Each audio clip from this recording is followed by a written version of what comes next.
भारत और ऑस्ट्रेलिया मध्य पंचम टी20 मैच वर्षा जो धोई होगला। फलस्वरूप भारत 2-1 सीरीज जितेला। ऑस्ट्रेलिया रे भारतर अपराजित धारा जारी रही।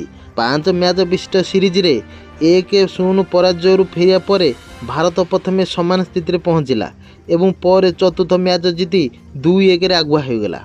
सीरीज विजय पर सूर्यकुमार यादव टी20 विश्वकप प्रस्तुति विषय आलोचना कले।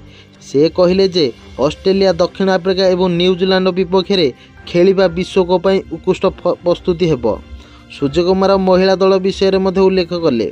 सूर्य कही आमे चाहूलु जे मैच कानबेरा समाप्त हो, किंतु यह आम नियंत्रण में नहीं। समस्ते जेपरी योगदान देइथिले एवं आमे 0-1 पराजय फेरी आसिलु ता समस्त खेलाड़ी ठारू श्रेय पाइबा योग्य। समस्ते बैट बॉल एवं पड़िया भल प्रदर्शन करथिले। यह एक भल सीरीज थिला। द्रुत बोलर एवं स्पिनर उभय सेमानकर काम भल भाव जानती।